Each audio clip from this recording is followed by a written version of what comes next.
Halo semuanya, jadi di video kali ini kami akan membahas sebuah materi mengenai pendapatan dan kewajiban di dalam akuntansi pemerintahan. Jadi yuk simak video berikut ini. Pendapatan didefinisikan sebagai penjualan barang dan penyerahan jasa, serta diukur dengan pembebanan yang dikenakan kepada pelanggan, klien, atau penyewaan untuk barang dan jasa yang disediakan bagi mereka. Menurut PSAK, pendapatan adalah arus masuk bruto dari manfaat ekonomi yang timbul akibat aktivitas normal perusahaan selama suatu periode bila arus masuk mengakibatkan kenaikan ekuitas yang tidak berasal dari kontribusi penanam modal. Selanjutnya, klasifikasi pendapatan. Pada PP 24 tahun 2005, pendapatan pemerintahan pusat dibagi dari 3 bagian. Yang pertama ada pendapatan perpajakan, yang kedua ada pendapatan negara bukan pajak, yang ketiga ada pendapatan hibah, dan yang selanjutnya adalah pendapatan pemerintah daerah yang dibagi lagi menjadi 3 bagian, yaitu pendapatan asli daerah, pendapatan transfer, lain-lain pendapatan yang sah.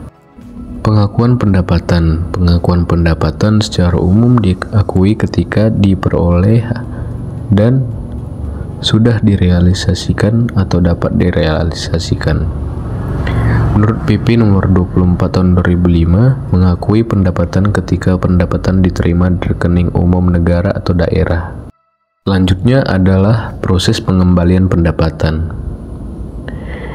Proses pengembalian pendapatan yang pertama ialah pengembalian pendapatan atau basis akrual, dibagi menjadi 2 bagian, yaitu untuk tahun anggaran sebelumnya dan untuk tahun anggaran berjalan. Untuk tahun anggaran sebelumnya itu ada pengurangan atau penambah ekuitas dana lancar. Untuk tahun anggaran berjalan ada pengurangan atau penambah pendapatan.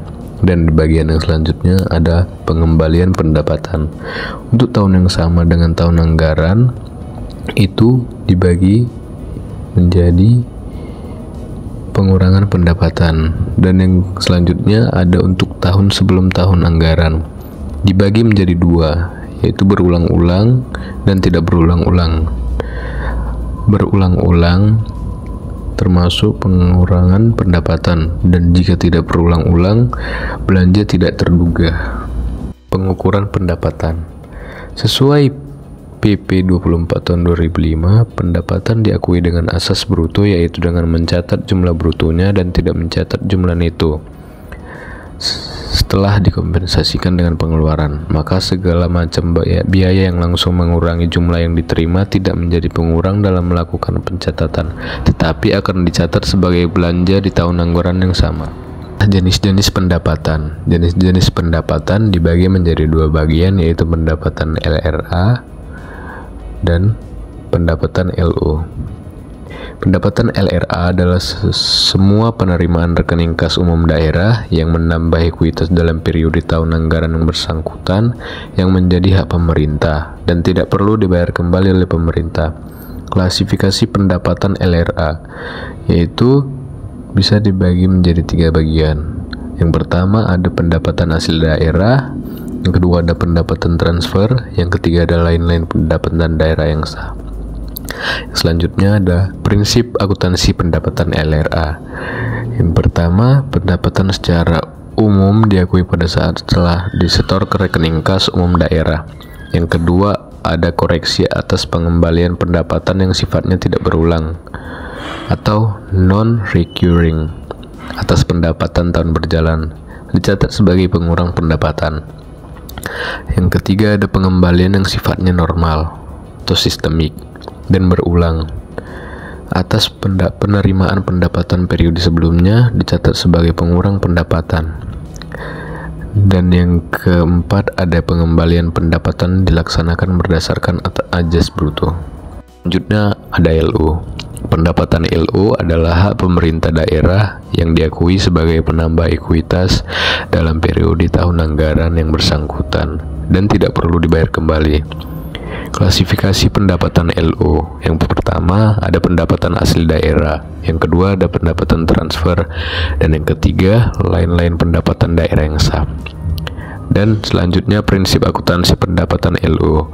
Pendapatan LO dibagi menjadi dua. Pendapatan LO diakui saat timbulnya hak atas pendapatan LO, pendapatan yang diperoleh berdasarkan UU, pendapatan yang diperoleh sebagai imbalan pelayanan. Dan yang kedua ada pendapatan direalisasi atau adanya aliran masuk sumber daya ekonomi. Selanjutnya ada penyajian. Pendapatan LRA disajikan di laporan realisasi anggaran, sedangkan pendapatan LO disajikan di laporan operasional. Nah, selanjutnya ada pencatatan penerimaan pendapatan pada PPKD. Jadi pencatatan penerimaan pendapatan ini ada dua jurnal. Yang pertama ada jurnal LO dan jurnal LRA. Jurnal LO-nya debit RK PPKD pada kredit pendapatan LO. Jurnal LRA debit perubahan sal pada kredit pendapatan LRA. Ada contoh soal yang pertama, pada saat kas diterima oleh bendahara penerimaan, maka dicatat dengan jurnal sebagai berikut. Yang pertama, kas di bendahara penerimaan pada kredit pendapatan LO. Jurnal pelaksanaan anggaran, debit perubahan sal pada kredit pendapatan LRA. Pada saat kas disetor oleh bendahara penerimaan ke kas daerah, dicatat dengan jurnal sebagai berikut. Jurnal finansial debit RK PPKD pada kredit kas di bendahara penerimaan. Jurnal pelaksanaan anggaran tidak di jurnal. Yang kedua, bila pihak ketiga langsung menyetor ke kas daerah, maka dicatat dengan jurnal sebagai berikut. Jurnal finansial debit RK PPKD pada kredit pendapatan LO. Jurnal pelaksanaan anggaran debit perubahan sal pada kredit pendapatan LRA. Pencatatan penerimaan pendapatan pada SKPD. Pencatatan pendapatan yang diterima SKPD saat penerimaan. Jurnal LO debit kas di bendahara penerimaan pada kredit pendapatan LO. Jurnal LRA debit perubahan sal pada kredit pendapatan LRA. B. Pencatatan pendapatan yang diterima SKPD saat penyetoran ke PPKD. Debit RK PPKD pada kredit kas di bendahara penerimaan.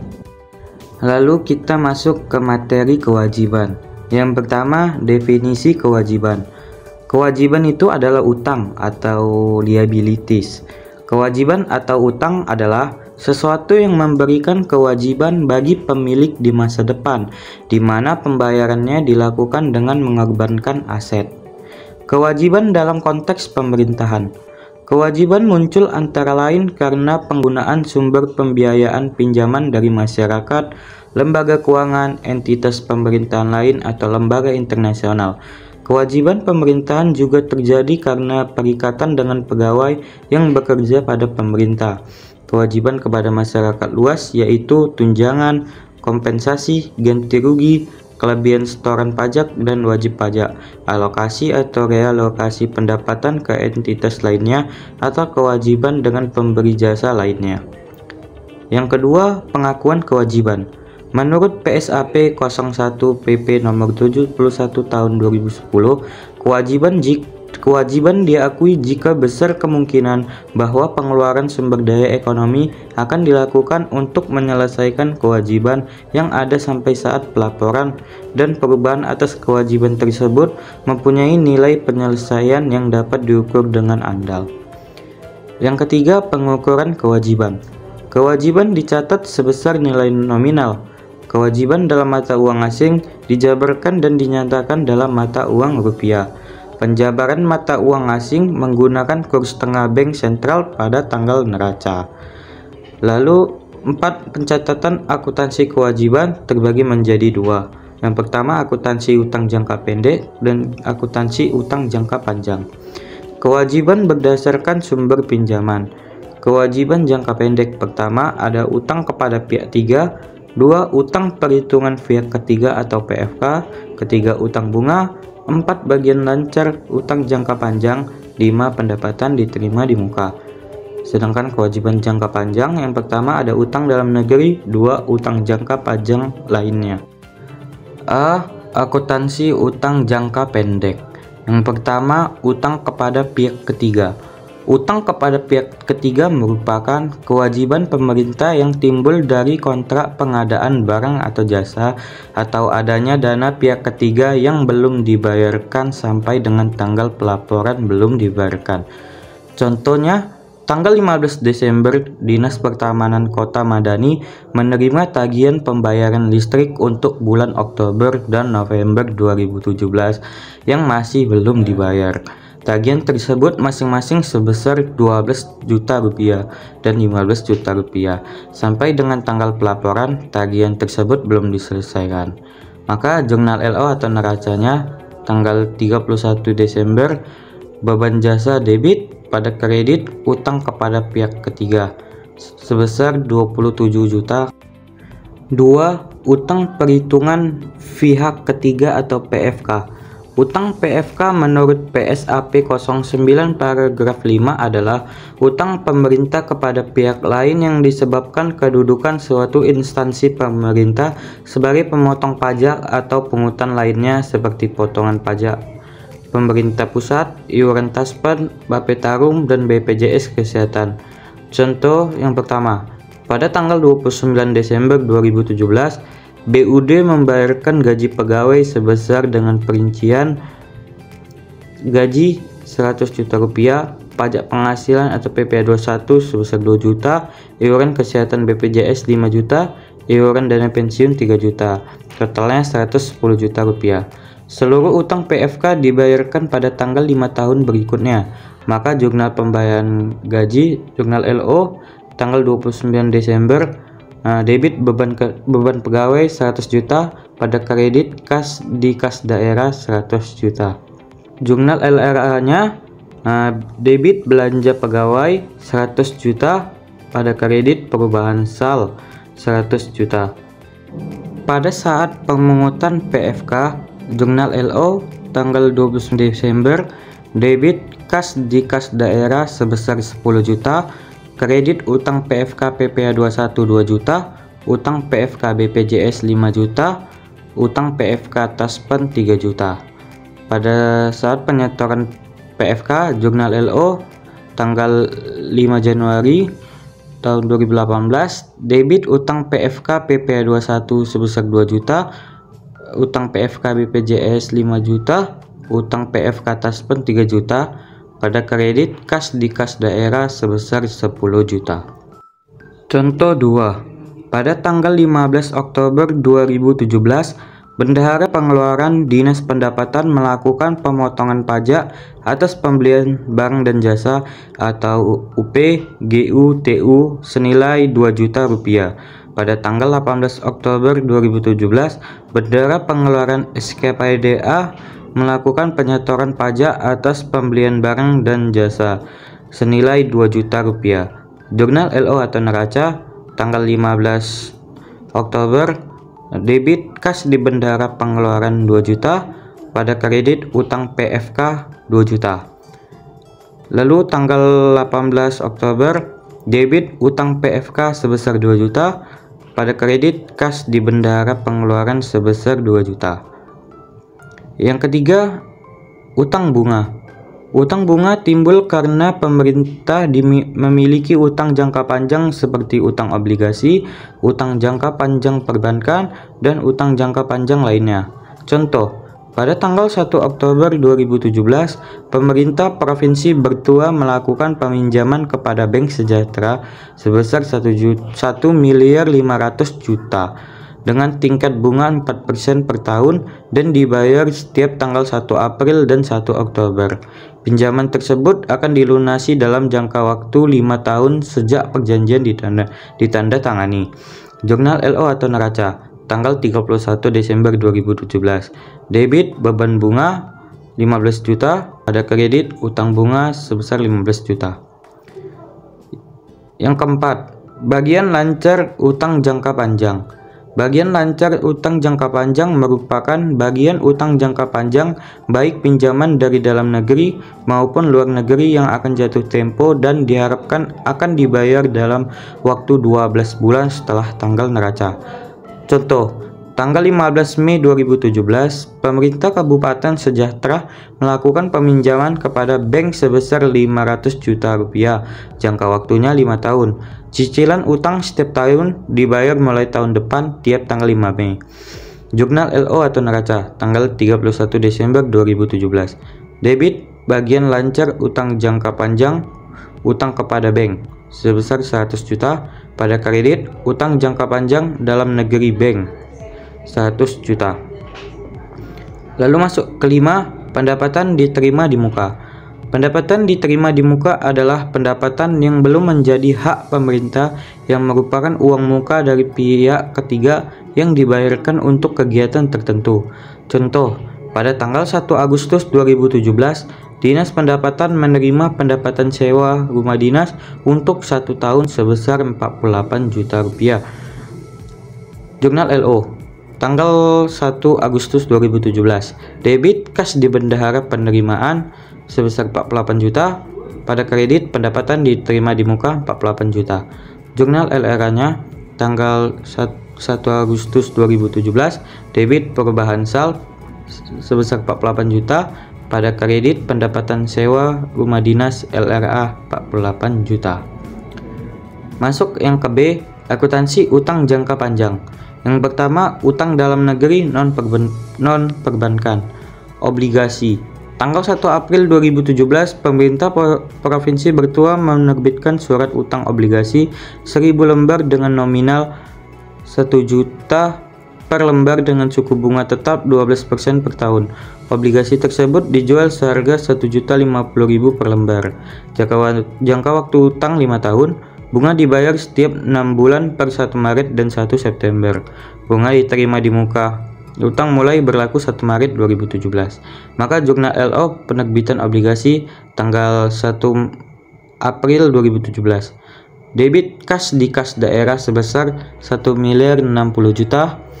Pada kredit, utang jangka panjang obligasi utang jangka panjang obligasi sebesar 1 miliar, premium obligasi 50 juta, dimana untuk mencari premium obligasi itu 1000 dikali 1 juta dikali 12% dikali 5 per 12.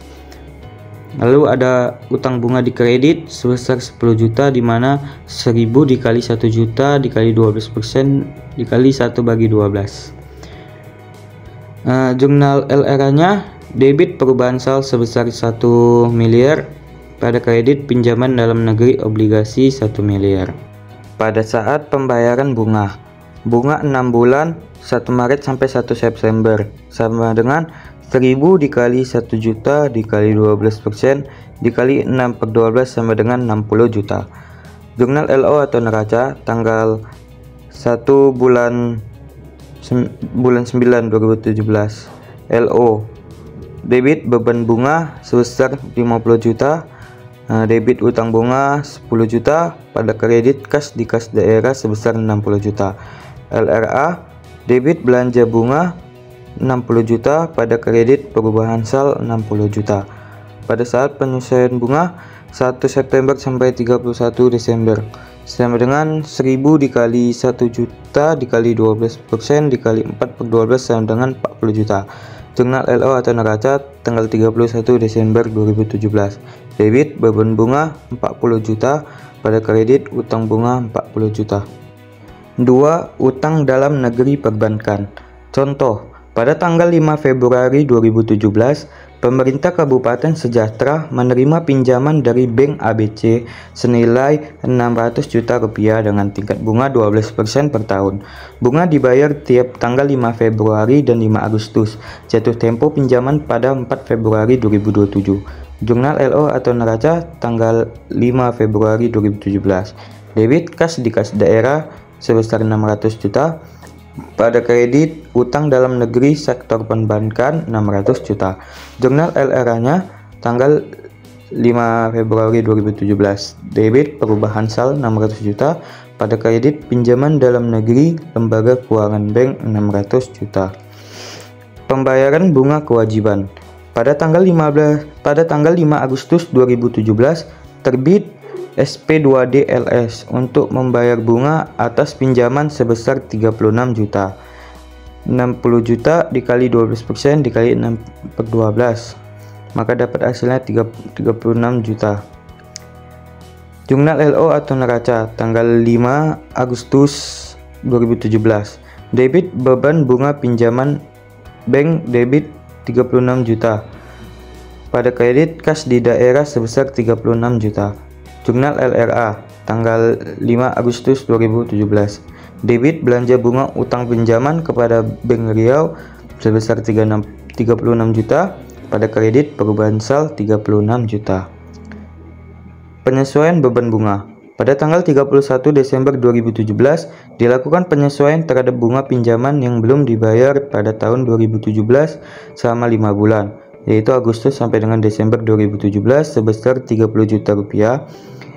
600 juta dikali 12% dikali 5 dibagi 12, maka dapat hasilnya 30 juta. Jurnal LO tanggal 31 Desember 2017. Debit beban bunga pinjaman 30 juta. Pada kredit utang bunga pinjaman kepada bank sebesar 30 juta. Oke, jadi sekian materi yang bisa kami sampaikan di video ini. Lebih dan kurang kami mohon maaf.